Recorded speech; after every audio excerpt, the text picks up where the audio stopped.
নমস্কাৰ বন্ধুসকল, আজি আপোনালোকক মাজলৈ অন্য এটা ভিডিঅ' লৈ আহিছোঁ। আজি আমি আপোনালোকক শ্ৰী দক্ষিণপাট সত্ৰৰ বিষয়ে কিছু কথা ক'বলৈ ওলাইছোঁ। গতিকে পলম নকৰি ভিডিঅ'টোৰ মাজলৈ সোমাই যাওঁ ব'লক।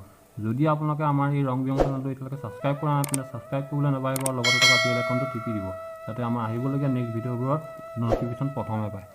চাৰি ৰাজ সত্ৰৰ অন্যতম দ্বিতীয় ৰাজসত্ৰ হিচাপে পৰিচিত শ্ৰী দক্ষিণপাট সত্ৰখন প্ৰতিষ্ঠা হৈছিল শক হিচাপে 1575 আৰু চন হিচাপে 1654 খ্ৰীষ্টাব্দত। মাজুলী শালমৰা মৌজাৰ অন্তৰ্গত এই সত্ৰখনি মাজুলী পূব প্ৰান্তত ব্ৰহ্মপুত্ৰৰ নিচেই সমীপত অৱস্থিত। স্বৰ্গদেউ জয়ধ্বজ সিংহই কোচবিহাৰৰ বৈকুণ্ঠপুৰ সত্ৰৰ পৰা শ্ৰী বনমালী দেৱক আনি দক্ষিণপাট নামৰ ঠাইত শ্ৰী বৈকুণ্ঠপুৰ সত্ৰ স্থাপন কৰিছিল আৰু সেই সত্ৰস্থানত নাম অনুসাৰে বৈকুণ্ঠপুৰ সলনি দক্ষিণপাট সত্ৰৰূপে পৰিচিত হ'ল।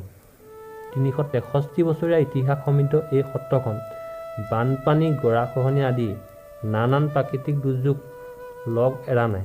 সত্ৰখিনি কেইবাবাৰো স্থানান্তৰিত হৈ বৰ্তমান থকা স্থানতে 1870 চনত পুনৰ সংস্থাপিত হয় আৰু এনে স্থানতে 143 বছৰ কাল অতিক্ৰম কৰি বৰ্তমান অক্ষ অৱস্থাত আছে। অৱশ্যে সত্ৰখনৰ ভৱিষ্যত সুৰক্ষাৰ প্ৰতি লক্ষ্য ৰাখি যোৰহাট চতাইত ইয়াৰ এটি প্ৰধান শাখা প্ৰতিষ্ঠা কৰা হৈছে। দক্ষিণপাট সত্ৰৰ মূল উপাস্য দেৱতা হ'ল শ্ৰী যাদৱ ৰায়। এই সত্ৰত পুৱা উষা কীৰ্তনৰ পৰা আৰম্ভ কৰি গধূলি সামৰণি ওজা প্ৰসংগলৈ মুঠ 12 প্ৰসংগ ক্ৰমৰ তালিকা আছে। শ্ৰী দক্ষিণপাট মধ্যভাগত নামঘৰ, মণিকূট তথা ঐতিহাসিক কাঠৰ দুমহলীয়া বঙলা, পূব, উত্তৰ, দক্ষিণ দিশে ভকত বৈষ্ণৱৰ বাসগৃহসমূহ অৰ্থাৎ সত্ৰীয়া ভাষাত যাক বহা বুলি কোৱা হয়। পশ্চিমত সত্ৰৰ ৰাজভঁৰাল অৱস্থিত।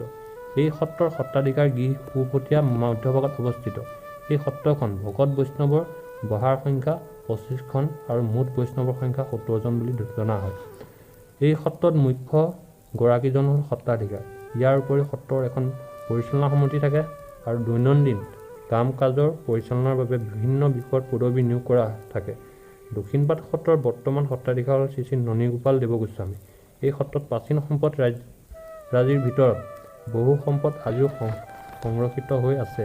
ইয়াৰ ভিতৰত মহাপুৰুষ দুজনাৰ সচিত্ৰ বৰগীত পুথি, বনমালী দেৱৰ সচিত্ৰ চৰিত পুথি, কুৰুক্ষেত্ৰ সচিত্ৰ পুথি, পুৰণি 5 শতাধিক সাঁচিপুটীয়া পুথি, সোণ ৰূপৰ মূৰ্তি, ভোগজোৰা, হেংদাং, জলঘণ্টা ইত্যাদি সংৰক্ষিত।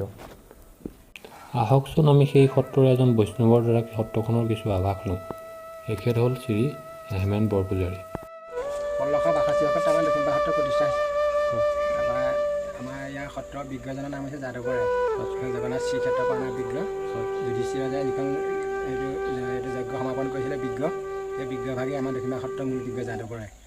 আমাৰ সত্ৰৰ সত্ৰাধিকাৰজনৰ নাম হৈছে, এতিয়া যিজন আছে সেইজনৰ নাম হৈছে ননীগোপাল দেৱগোস্বামী। তাৰপৰা ইয়াৰ আগত যেনিবা এইজনৰ সৈতে 16 জন হ'ল আমাৰ সত্ৰাধিকাৰ। এতিয়া 16 পুৰুষ একেটা বংশতে চলি আছে আমাৰ দক্ষিণপাট সত্ৰ। প্ৰথমজন সত্ৰাধিকাৰ নামটো? প্ৰথমজন সত্ৰাধিকাৰ নাম হৈছে বনমালী দেৱ। ঠিক আছে।